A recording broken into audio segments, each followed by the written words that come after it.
Hataong Balita ngayon.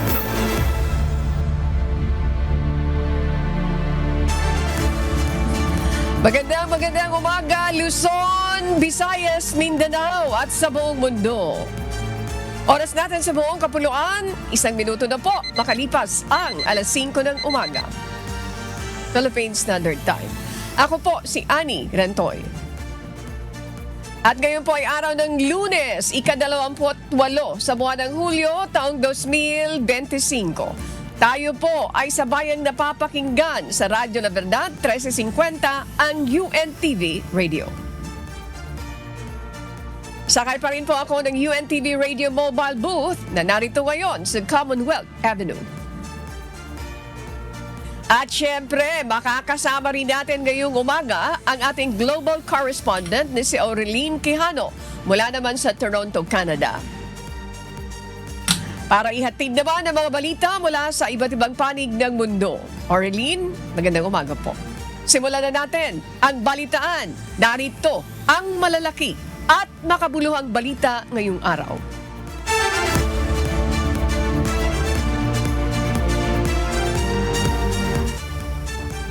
All set na si Pangulong Ferdinand Marcos Jr. para sa kanyang talumpati sa ika-4 na State of the Nation Address o SONA ngayong araw. Sa video na ibinahagi ng Presidential Communications Office o PCO, ipinakita nito ang ilan sa mga ginawang paghahanda ng Pangulo sa Malacanang. Kabilang dito ang pagbasa ni PBBM ng kanyang magiging mensahe para sa bayan at pagtindig para sa kanyang talumpati. Hataw Balita ngayon.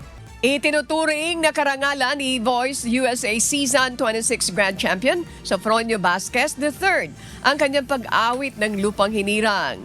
Sa ika-4 na State of the Nation Address ni Pangulong Ferdinand Marcos Jr., bihiraan niya ang tsansa na mapili para umawit sa SONA ng Pangulo. Kahapon, ibinahagi ng Malacanang ang ilan sa mga ginawang paghahanda ni Vasquez sa plenaryo ng House of Representatives para sa kanyang rendition ng pambansang awit ng Pilipinas. Hataw Balita ngayon. Duterte, sa State of the Nation Address, susona ni Pangulong Ferdinand Marcos Jr. ngayong araw. Gayunpaman, tiniyak ng Vice Presidente na babasahin pa rin niya ang kabuuang talumpati ng Pangulo. Sa isang panayam, ipinaliwanag ni VP Sara ang kanyang dahilan sa hindi panunood ng SONA. Sayang ang data. Kaya nga ma'am, ako din ayaw ko na rin manood. Kasi alam nyo, sa totoo lang sa totoo lang talaga, natitrigger ako sa pag nakikinig ako sa kanya. Yung, naiirita ka ba? Minsan, minsan lampas irita na siya, minsan galit na siya. Kaya gusto mo na basagin yung screen ng cellphone mo. Dagdag pa ng ikalawang Pangulo, mahalagang basahin pa rin ang laman ng talumpati upang maunawaan ang mensaheng nais iparating ng Pangulo sa sambayanan, bagamat may pagdududa siya sa laman nito. Kailangan natin magbasa kasi kailangan natin malaman kung ano na namang pambobola ang sinasabi sa taong bayan. Ano na namang pambubudol. Hataw Balita ngayon. Until Crew na Greenpeace kay Pangulong Ferdinand Marcos Jr. ng climate action sa kanyang ika-4 na State of the Nation Address o SONA. Ayon sa grupo, dapat umanong pagbayarin ang mga fossil fuel companies. Kaugnay nito, nagsagawa ng kampanya ang grupo kung saan itinayo nila ang cut-out ni PBBM na tila nagtatalumpati sa binahang lugar at mga bangka ng mangingisdang hindi makapamalaot dahil sa epekto ng bagyo. Sa isang larawan naman, hawak ng Greenpeace members ang isang banner na may katagang, "This is the state of the nation," na nagpapahiwatig ng tunay na kalagayan ng bansa. Hataw Balita ngayon. Handang-handa na ang Quezon City Government para mag-hosts na ika-4 na State of the Nation Address ni Pangulong Ferdinand Marcos Jr. ngayong araw. Suspendido ang lahat ng klase sa lahat ng antas sa mga pampublikong paaralan sa Quezon City ngayong araw, July 28, upang bigyan daan ang ika-4 na State of the Nation Address o SONA. Kalinsabay nito, nagpatupad din ang lungsod ng liquor ban mula alas 12:01 kanina hanggang alas 6 mamayang gabi upang maiwasan ang anumang kaguluhan kasabay ng SONA. Magdadagdag naman ng mga personnel ang Traffic and Transport Management ng Quezon City para magmando ng trapiko sa kalsada upang matiyak ang maayos na daloy ng mga sasakyan. Nakahanda rin ng Disaster Risk Reduction and Management Office, Emergency Medical Service, Search and Rescue Teams at Barangay Health Emergency Response Teams para sa agarang medical support and assistance. Hataw Balita ngayon. Narito naman ang listahan ng mga lugar na nagkansila ng klase o nagpatupad ng blended learning ngayong araw dahil sa epekto ng masamang lagay ng panahon. Sa Metro Manila, kabilang ang Malabon City na nagkansila ng face-to-face classes mula kinder hanggang grade 12. Kabilang na ang Alternative Learning System o ALS sa mga pampublikong paaralan. Wala rin pasok mula early childhood education hanggang senior high school sa mga pampublikong paaralan sa Muntinlupa City. Habang wala namang face-to-face classes ang lahat ng antas sa District 2 at sa Barangay Sipak, Almacen sa Navotas. Sa lalawigan ng Abra, wala ring pisikal na klase mula kinder hanggang senior high school sa mga pribado at pampublikong paaralan. Sa lalawigan naman ng Benguet, mula preschool hanggang senior high school ang walang pasok. Ang Malolos, Bulacan, walang face-to-face classes sa mga pribado at pampublikong paaralan mula kinder hanggang grade 12. Lilipat naman sa alternative modular learning ang mga estudyante sa lahat ng antas, pribado o pampublikong paaralan sa Montalban, Rizal. Sa Pampanga, kabilang ang bayan ng Apalit at Candaba sa walang face-to-face classes sa lahat ng antas, mapapribado at pampublikong paaralan. Habang lahat ng antas ang walang pasok sa Kawit, Cavite. Sa Pangasinan, all levels na walang pasok sa mga bayan ng Alaminos, Lengayen, Mabini at Mangaldan. Habang no face-to-face classes naman sa lahat ng antas sa mga bayan ng Benmale at San Jacinto. Hataw Balita ngayon. Umabot na sa halos 6 na bilyong piso ang iniwang pinsala sa infrastruktura ng habagat at mga bagyong Krising, Dante at Emong. Batay sa partial report ng National Disaster Risk Reduction and Management Council o NDRRMC.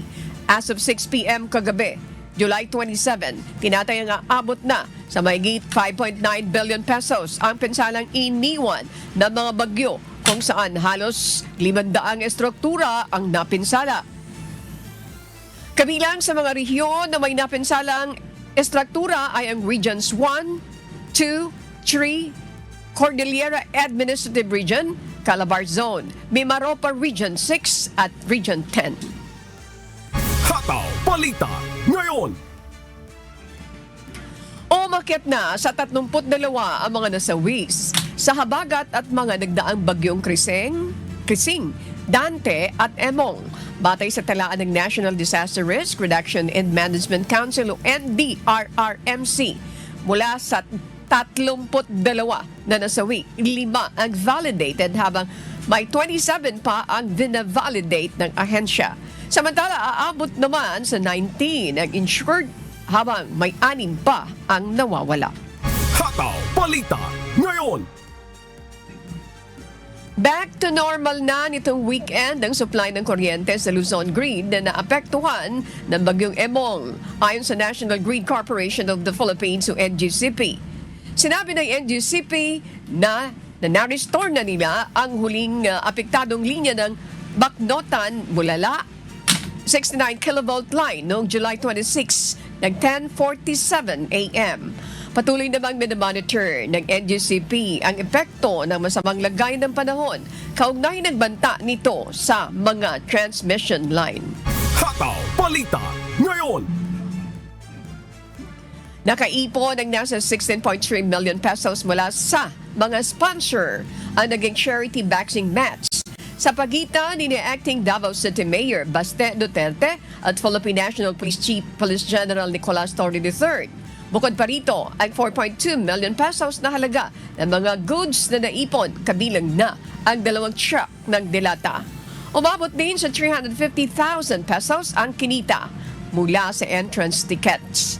Ayon kay PNP Chief Torre, ang lahat ng nalikom na pera at donasyon ay itutulong sa mga naapektuhan ng bagyo at baha.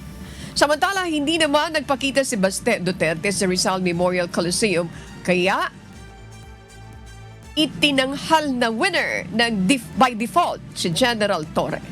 Nauna nang nagpahayag si Duterte na may nakaschedule siyang flight patungong Singapore.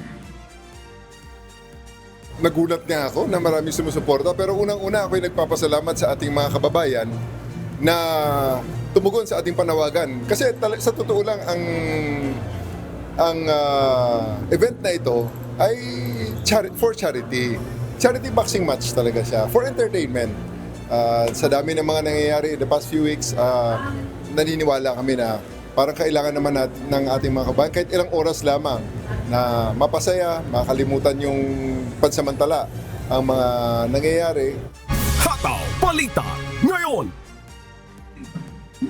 Aapila ang House of Representatives sa desisyon ng Korte Suprema kaugnay ng impeachment case laban kay Vice President Sara Duterte. Ayon kay Attorney Princess Abante, tagapagsalita ng Kamara, lubos na nababahala ang kapulungan sa pagdedeklara ng Supreme Court ng labag sa saligang batas ang Articles of Impeachment. Nakabatay umano sa mga maling impormasyon ang desisyon ng Korte Suprema na ideklarang unconstitutional ang impeachment case laban kay BP Sara. Walang binanggit ang Kamara kung kailan nila ihahain ang motion for reconsideration. Umaasa naman ito na magbabago pa ang desisyon ng Korte Suprema. Ayon sa Supreme Court, bagaman maaring umapila ang Kamara, immediately, executory o agad na ipatutupad ang desisyon nitong unconstitutional ang impeachment case laban kay BP Duterte. It is for these reasons that the House will be filing a motion for reconsideration. We remain hopeful that once the facts are corrected, the court will arrive at a different and more just conclusion. Hataw Balita ngayon. Pagbobotohan pa ng Senate Impeachment Court kung magpapatuloy ang impeachment trial kay Vice President Sara Duterte. Ito'y matapos ilabas ng Supreme Court ang desisyon na nagsasabing unconstitutional ang Articles of Impeachment laban kay BP Sara. Ayon sa tagapagsalita ng Senate Impeachment Court na si Attorney Reggie Tongol, bahagi ito ng deliberative process na isang collegial body base sa Senate rules. Kinumpirma naman ni Attorney Tongol na natanggap nila ang desisyon ng Supreme Court noong July 25, araw ng Biyernes. Hataw Balita ngayon.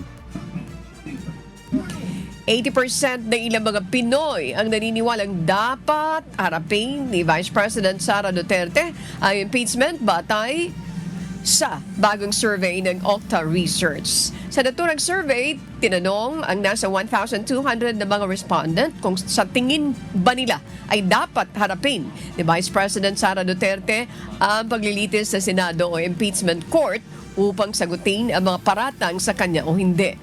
Lumabas na 80% ang sumagot ng oo, 14% naman ang hindi, 6% ang nagsabing hindi sigurado, habang mayroon 1% ang tumanggi. Isinagawa ng Okta Research ang survey noong July 12 hanggang July 17. Hataw Balita ngayon. Pinag-iingat ng Embahada ng Pilipinas sa Thailand ang mga Pilipino sa 7 mga border sa bansa dahil sa tumitinding alitan nito sa Cambodia. Kabilang dito ang mga border province na Ubon, Ratchathani, Sisaket, Surin, Sakaiyo, Buriram, Chantaburi at Trat. Inaabisuhan ang mga Pinoy na sumunod sa mga local at public safety and community officials, mga employer at mga otoridad kapag nag-utos ng evacuation. Samantala, dinidiscourage din ngayon ng embahada ang pagpunta ng mga Pilipino sa nasabing mga probinsya.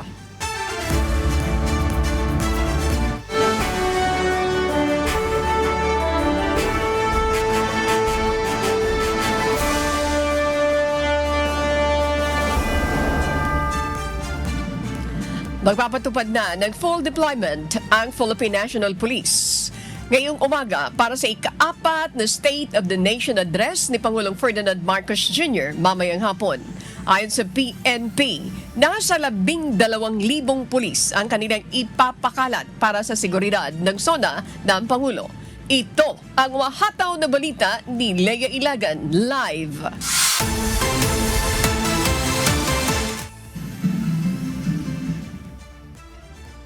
Lea, magandang umaga, Lea. Magandang umaga sa iyo, Ani. Idinipensa nga ng pamunuan ng Philippine National Police ang 12,000 tauhan nito na ipapakalat para sa ika-4 na State of the Nation Address ni Pangulong Ferdinand Marcos Jr. Ayon kay PNP Chief Police General Nicolas Torre III, hindi overkill ang deployment ng mga pulis, sa halip nakahanda ito para masiguro ang seguridad. Ang reaksyon ni Chief PNP Ani ay kasunod ang pahayag ng mga protesters na overkill ang 12,000 na mga pulis. Nauna na rin sinabi ni PNP spokesperson Police Brigadier General Jean Fajardo na ang naturang mga pulis ay papakalat diyan sa paligid ng Batasan at sa iba pang lugar sa Metro Manila. Bukod sa paligid ng Batasan, idideploy din aniya ang ibang pulis para sa anti-criminality campaign. 3 grupo naman ani ang binigyan na ng permit to rally, kabilang dyan ang grupong bayan na pinayagan hanggang dyan sa may St. Peter's Church, habang ang grupong Tindig Pilipinas naman ay pinayagan dyan sa bahagi ng White Plains. Ang pro-administration ani ay maaari namang magtipon malapit dyan sa Santigan Bayan sa Commonwealth Avenue. Samantala ani, inaantabayan na namin ang pagbibigay o ang pagkakaroon ng press briefing ni PNP Chief Police General Nicolas Torre III after ng flag raising dito sa Campo Crame, at hinihintay din namin ang gagawin niyang inspeksyon ng deployment ng kanyang mga tauhan dyan sa may Batasan at Commonwealth area. Ani? Maraming salamat, Lea Ilagan, nag-uulat ng live mula sa Camp Crame. Hataw Balita ngayon. Magsasagawa naman ang kilos protesta mamaya ang iba't ibang grupo bago ang nakatakdang ika-4 na State of the Nation Address o SONA ni Pangulong Ferdinand Marcos Jr. Pangungunahan ng grupong Bayan ang People's SONA sa Commonwealth Avenue sa harap naman ng St. Peter Parish. Ito ang umahataw na balita ni Dante Amento live.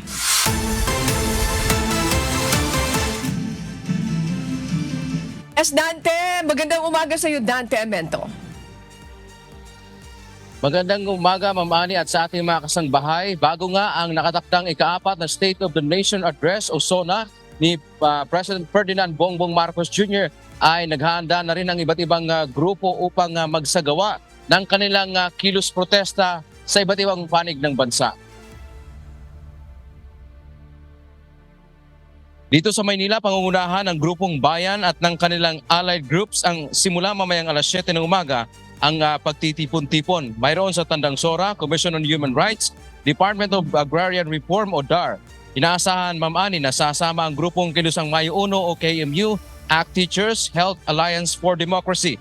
Pagkatapos ng kanilang mga programa ay magmamarcha ang mga ito papunta sa harap ng St. Peter Parish kung saan magaganap ang kanilang main program mamayang alas 3 ng hapon. Dadalhin ng mga ito ang isang effigy na tinatawag nilang BBM o Bongbong Mambubudol Effigy. Ayon sa Secretary General ng Bayan na si Mong Palatino, sumisimbolo ang effigy sa palpak o manong pagtugon ng pamahalaan sa mga pangunahing problema ng bansa tulad ng mataas na presyo ng bilihin, ang hindi naisakatuparang 20 pesos na kada kilo ng bigas na ipinangako ng presidente noon sa kanyang kampanya, at ang patuloy na sunod-sunuran anya ng Pilipinas sa Amerika. Ani, ito nga ang kilos protesta ng iba't ibang grupo kontra dito sa nakatakdang State of the Nation Address o SONA ng ating Pangulo mamayang hapon. Kabilang dito yung kanilang pagtuligsa umano sa ating patuloy na pagsunod nga sa bansang Amerika, kung saan sa ngayon ay mayroon pa rin tayong mga EDCA site, yung balikatan exercises kasama ang bansang Amerika. At kung bubuti mamaya ang panahon, inaasahan natin na yung kanilang ginawang BBM effigy o Bongbong Mambubudol effigy ay kanilang susunugin bandang alas 4 ng hapon. Inaasahan natin yan na yan din ang time na kung hindi man officially mag-start ang SONA ng Pangulo ay darating na siya mula dyan sa Palasyo ng Malacanang papuntang Batasan, Pambansa. So mamaya antabayanan natin dahil alas 7 pa naman ang formal na pagtitipon nitong iba't ibang mga grupo. Alamin natin kung ano pa yung iba't iba nilang mga saloobin kaugnay dito na nga sa ika-4 na SONA ng ating presidente. Ibig sabihin, kalahati na ani ang kanyang termino at bago ang kanyang State of the Nation Address mamayang hapon. Yan man ang ating update mula dito sa Commonwealth sa Quezon City. Balik sa iyo, Ani. Maraming salamat, Dante Amento, live na nag-uulat dito sa Quezon City. Hataw Balita ngayon.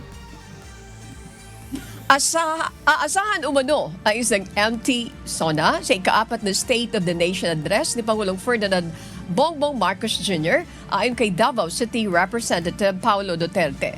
Alamin natin ang detalye ng balitang ito mula sa humahataw na balita ni Gladys Tuabe.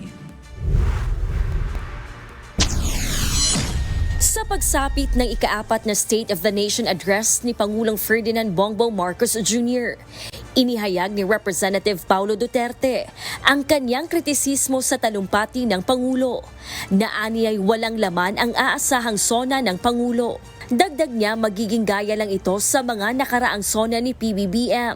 Maganda ang mga salita, ngunit walang totoong laman. So expect na to nga maunang new normal, why sulod ang SONA. Promise sa siguro gyapon. Mo gyapon na kanang tawhana how bro na maging English. Kabalo mo ng tao nga tangke ang ulo. Anaon mo ba? Pong why sulod. Nagbigay rin siya ng pahayag hinggil sa pananaw ng Pangulo sa problema ng pagbaha sa bansa. Dapat siguro dili yung nanantubag. Dapat permi ang gobyerno, ang public servant is always ready kung na yung mga namutabang sa mga tao. Dapat andam ang isa ka gobyerno namutabang ug naapod siya dapat na mga lakang na buhaton na ugnay bagyo ang mga tao walay mamatay, walay madaot na wa kay mabuhat aning gobyerno kani resign. Aniya ang kailangan ng tao ay aksyon at tulong. Gladys Tuabi, humahataw sa balita ngayon.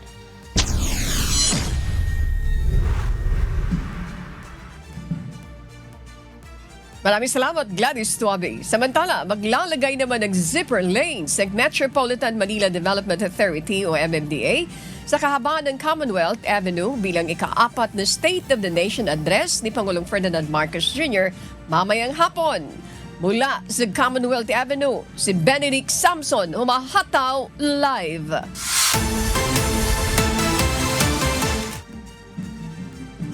Benedict, kumusta ang sitwasyon ng traffic riyan sa kinalalagyan mo?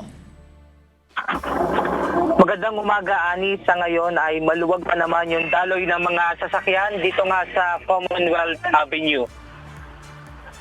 Para bigyang daan ang mga panauhin, lalo na ng mga opisyal ng gobyerno, maglalagay ng zipper lane o counterflow ang daan ang Metropolitan Manila Development Authority sa Elliptical Road, corner Commonwealth Avenue.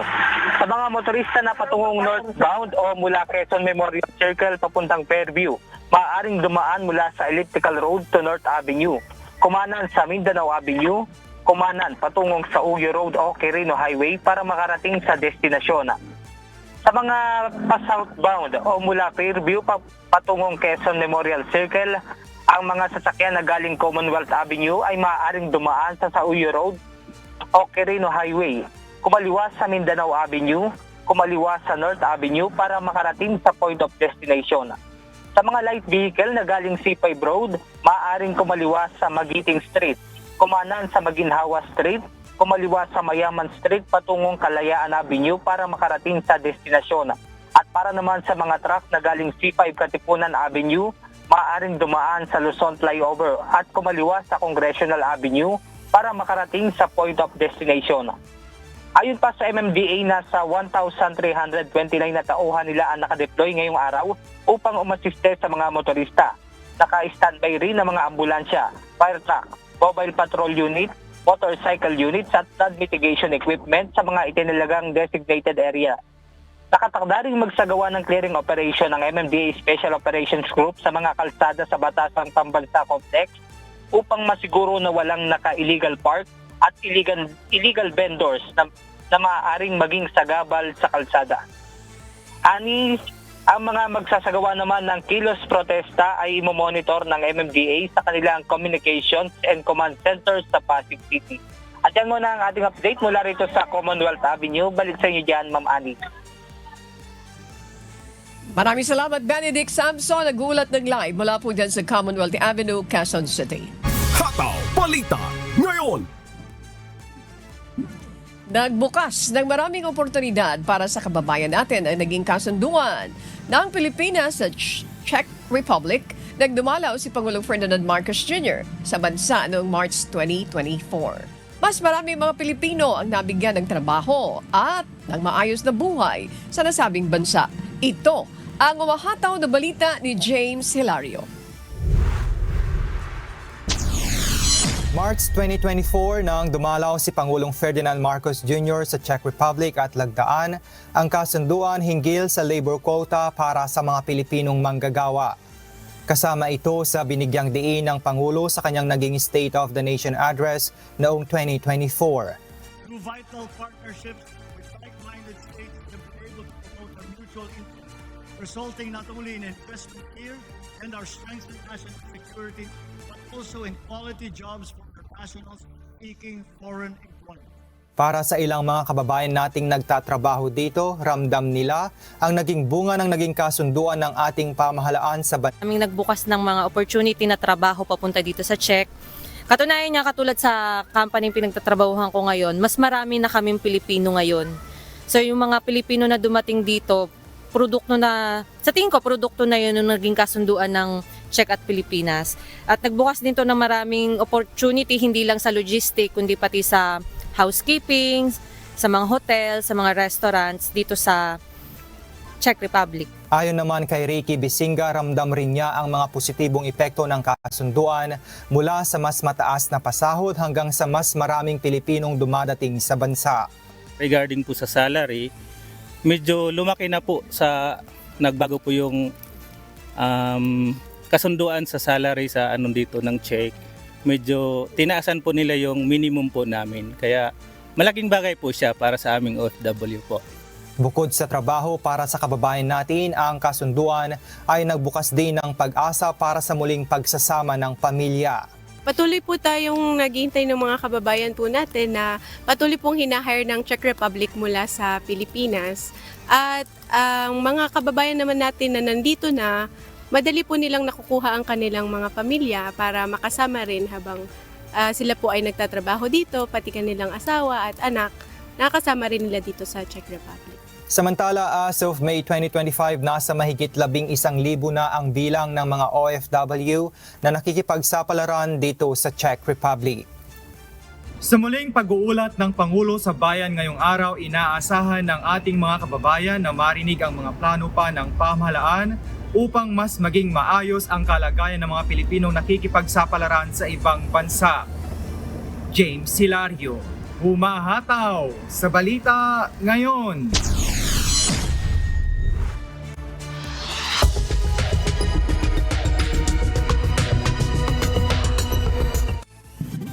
At para naman sa mga balita sa iba't ibang panig ng mundo, narito ang ating global correspondent na si Aureline Quijano mula naman sa Toronto, Canada. Aureline, magandang umaga.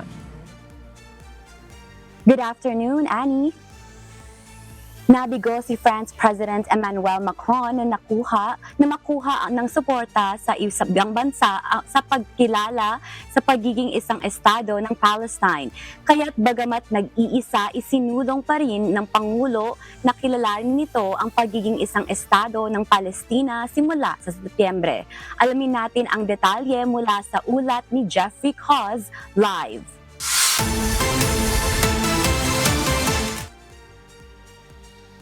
Jeffrey, bakit nagdesisyon si President Macron na kilalaning estado na ang Palestine?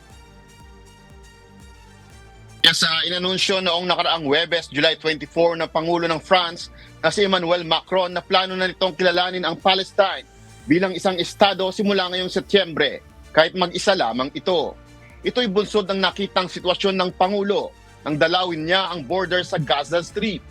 Dagdag pa dito ang pressure sa sariling bansa na gumawa ng hakbang upang mapahupa ang galit na kanyang nararamdaman dahil sa mga nakita niyang larawang nagmumula sa Gaza.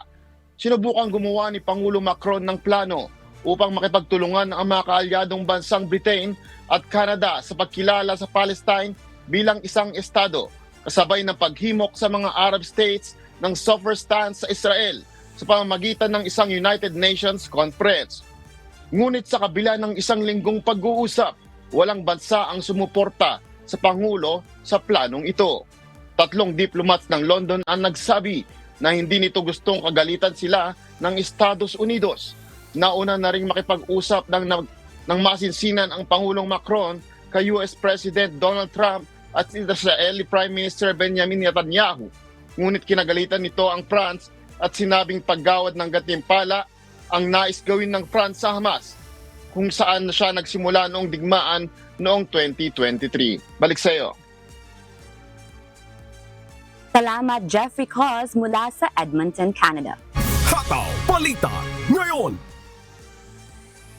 Nagtalaga ng nasa 1,700 miyembro ng military ang Trump administration na tutulong sa pagpapatupad ng immigration laws.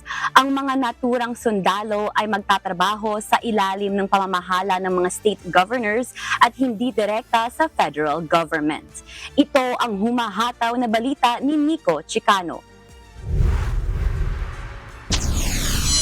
Upang mas maging maayos ang pagpapatupad ng Immigration Law Enforcement Mission ng Administrasyong Trump, nagtalaga ito ng nasa 1,700 mga sundalo na tutulong sa nasabing misyon. Ayon kay Pentagon spokesman Sean Parnell, ang 1,200 sundalo doon ay kasalukuyan ng tumutulong sa immigration mission, ngunit magtatrabaho na sila mismo sa ilalim ng pamamahala ng mga state governor at hindi na sa federal government. Ilan sa kanilang magiging responsibilidad ay ang logistic support, transportasyon at clerical assistance ng walang direct participation sa mga aktibidad ng pagpapatupad ng batas. Dinagdagan pa ang mga ito ng 500 sundalo na tutulong din sa nasabing misyon. Paliwanag ni Parnell, ipinalit ang ganitong sistema dahil may ilang mga gawain na maaaring mangailangan ng mga sundalo na magtatrabaho kasama ang mga immigration officers, lalo na kung ang makakaharap ay ang mga taong nasa kustodiya nila. Nico Chicano, humahataw sa balita. Ngayon!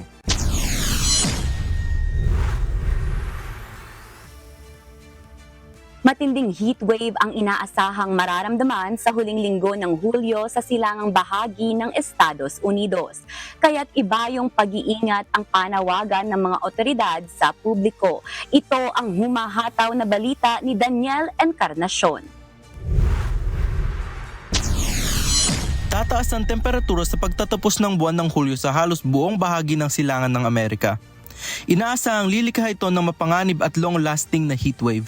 Isang dome ng high pressure ang mananahan sa silangang bahagi ng bansa na magtataas kaysa sa aktwal na temperatura at ito ay inaasahan na mananatili ng ilang araw. Ayon sa forecast noong July 25, tinatayang nasa 32 hanggang 37 degrees Celsius ang pinakamataas na temperatura araw-araw.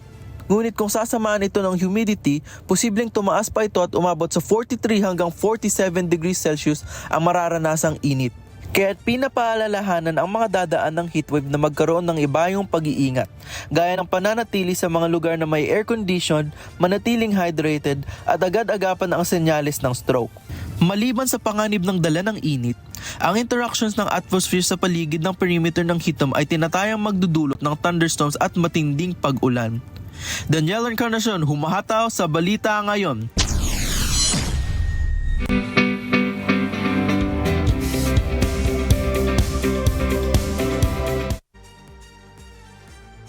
Inilabas na ng Philippine Embassy sa South Korea ang opisyal na listahan ng mga kalahok sa skills training program na Baking 101 para sa OFW sa South Korea.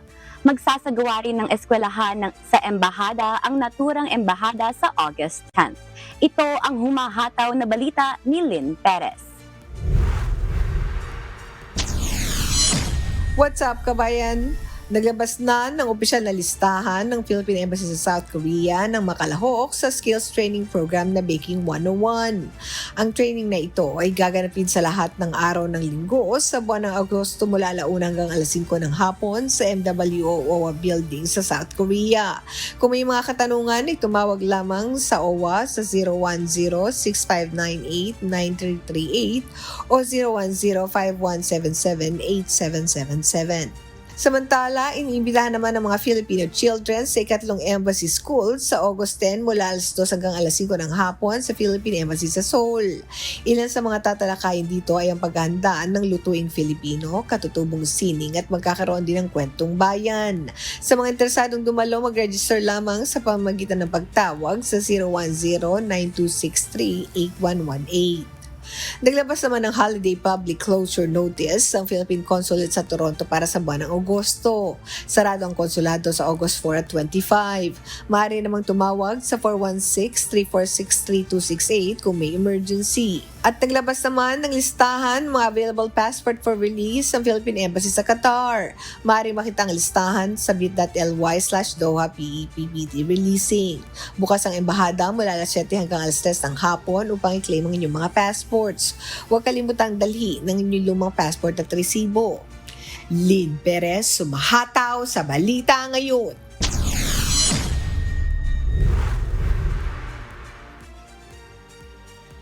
At yan po ang mga balita mula sa iba't ibang panig ng mundo. Mula rito sa Toronto, Canada, ako si Orlin Quijano. Magandang araw!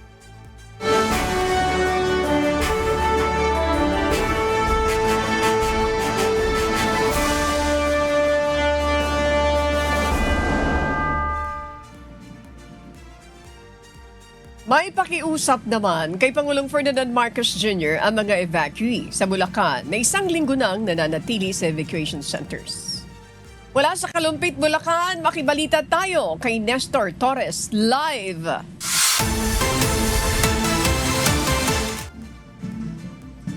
Nestor, manunood ba ng SONA ang mga kababayan natin dyan? At ano ang gusto nilang marinig sa talumpati ng Pangulo? Nestor?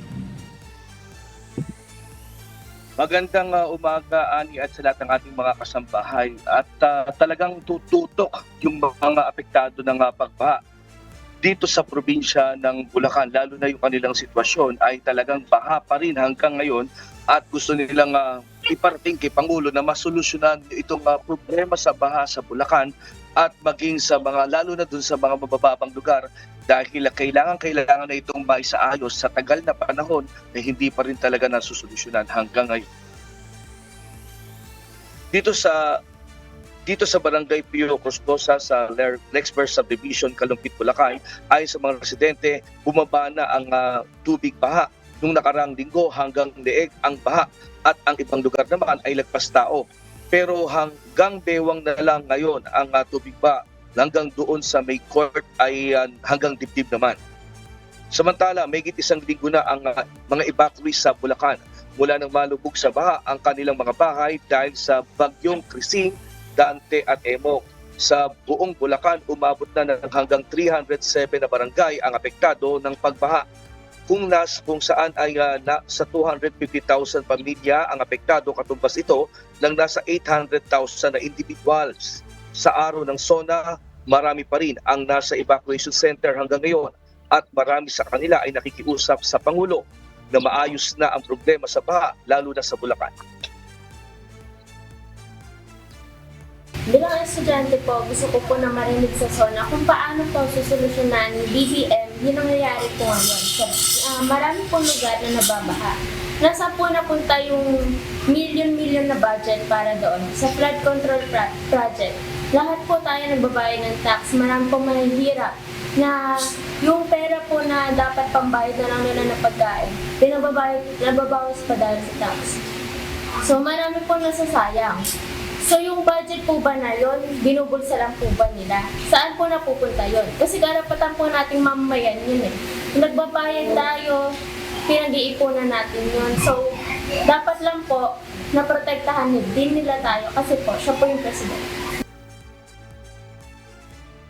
Ang iba naman, Bulakenyo gaya ni Mang Ruben Alyusco, dahil nawalan siya ng trabaho, nais siya na masolusyonan, na mapalitan na ang buong rubber gate at yung nasira sa Busos Dam na dagdag na problema sa pagbaha, lalo na sa lugar ng Kalumpit at Tagunoy.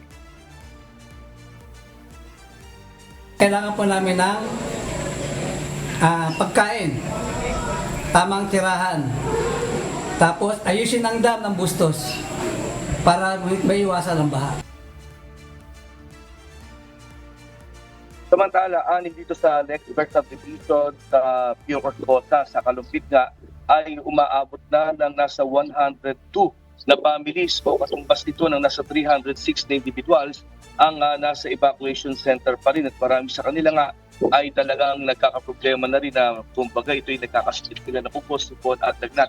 At kung mapapansin natin ngayon, sa aking likuran, nakita natin, lumulusong sa bahay at sa part na to ay hanggang bagay, ewang na. At dito sa ating pupuntahan, yan, marami dito pupunta tayo sa evacuation center. Yan.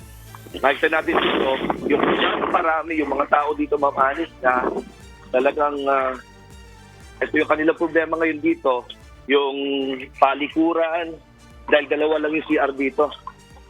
Tapos, yung problema nila, ayan, nandun lang sila sa mga modular tent. Yung iba sa kanila talaga ay nagkakaubo, sipon, lagnat, ayan.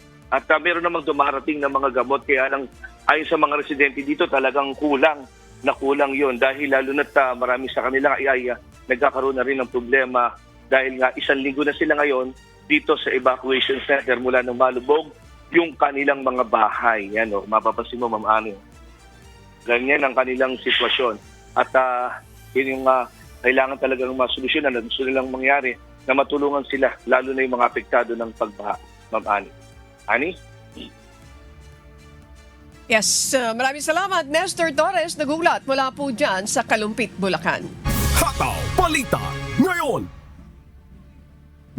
Ngayong umaga, makakapanayam naman natin si Ginoong Dexter Cardenas, ang pinuno ng Quezon City Traffic and Transport Management Department o TTMD upang pag-usapan ang mga paghandang ginawa po ng Quezon City Government para sa ika-4 na State of the Nation Address ni Pangulong Ferdinand Marcos Jr. Magandang umaga po sa inyo, Ginoong Cardenas. Good morning din po, ma'am. Maraming salamat for joining us this morning. Sir, malaman namin sa inyo po, ano yung mga paghahanda po na isinasagawa ng Traffic and Transport Management Department ng Quezon City para po dito sa zona ng Pangulo mamayang hapon po? Nagpag-ugnayan po tayo sa MMDA at ating mga QCPD and lahat ng law enforcement units ng NCR. Naglatag po tayo ng mga traffic rerouting and nag-deploy po tayo ng mga more than 700 na Quezon City ETB personnel, and in addition to sa more than 1,000 na constables from MMDA, and also yung ating mga BPSOs in mga barangay na nasasakupan ng Commonwealth, Bagong Silangan, Batasan, and all other areas na vicinity ng Commonwealth Avenue. Okay. Ngayon patuloy po yung pag-ulan. May nakahanda rin po ba kayong contingency plan sakaling magkaroon ng pagbaha, lalo na po dito sa Commonwealth Avenue? Opo, nakaantabay po ating mga City Engineering Department, ang MMDA na clearing operations. In case na mayroon ng pagbaha, ay nakaantabay po ang ating mga engineering personnel para unclog kung mayroong mga pagbara ang mga kalsada. Pero for the past few days po, kahit na malakas ang ulan, din ako nagbaha dito sa palunukan ng Commonwealth dahil tuloy-tuloy po yung paglilinis ng ating mga city engineering personnel sa mga ating mga drainage system, at kakibat din po ang mga MMDA clearing operations po. Okay. Itong kinalalagyan namin ngayon po dito sa may St. Peter Church, ano po, ay malaman namin kasi mamaya ito ay naka-close. Ano po yung rerouting plan na ginawa nyo rito? So, sa Commonwealth, towards Fairview, ang occupy po ng ating mga magrarally is 4 lanes. So, meron po tayong 4 na lanes pa na remaining na mga pwedeng gamitin ng mga behikulo papuntang Fairview. And meron din po tayong nakalatag na 2-lane counterflow lane from KMC, Quezon Memorial Circle towards dito sa tapat ng Meralco na pwedeng pumasok. And at yung ibang papuntang Fairview ay pwedeng mag-exit doon sa may tapat ng COA po. Pero yung ating mga VIP ay pwede kong gamitin yung counterflow lane from QMC to dito sa tapat ng Meralco. Okay. Salamat po, Ginoong Dexter Cardenas, ang pinuno po ng Quezon City Traffic and Transport Management Department o TTMD. Keep safe, sir. Hataw Balita ngayon. Patuloy po namin kayong inaanyayahan sa isinasagawang Mass Indoctrination ng MCGI. Day 1 na po tayo, mamayang alas 7 ng gabi, Philippine Standard Time. Sa official MCGI social media accounts, kabilang po ang MCGI channel, ang official YouTube channel ng Members Church of God International. Patuloy din po namin kayong inaanyayahan na makiisa sa Global Prayer for Humanity tuwing Lunes hanggang Biyernes alas 9:30 ng gabi. Ito po ay nagka-livestream ng live sa lahat ng MCGI social media accounts. Ang Global Prayer for Humanity ay bukas po sa lahat ng anumang relihiyon o lahi. Mga kasangbahay, kung may mga storya po kayong nais balikan sa Hataw Balita ngayon, pwede niyo po itong muling mapanood sa aming official social media account. Magtungo lamang po sa UNTV News and Rescue YouTube channel at i-click ang subscribe button. Gayun din sa aming Facebook at TikTok accounts. Mapapanood nyo rin rito ang iba pang news programs ng UNTV News and Rescue, pati na rin po ang iba't ibang mga video na nag-iisang public service channel. Kaya tara na! Subscribe, like, and share. Yan po ang mga humahataw na balita ngayong umaga ng Lunes, ika-28 sa buwan ng Hulyo, 2025. Sa ngalan ng lahat na bumubuo ng UNTV News and Rescue, UNTV Radyo La Verdad 1350, at ng ating mga correspondent mula sa Pilipinas at sa iba't ibang panig ng mundo. Sa ngalan po ni Amigo Sherwin Kulubong, ako po si Annie Rentoy, kasama ang RMB team. At dito sa UNTV at UNTV Radyo La Verdad 1350, Diyos ang aming sandigan, serbisyo publiko ang aming pinahalagahan. Standby na po kayo, susunod na ang Good Morning, Kuya!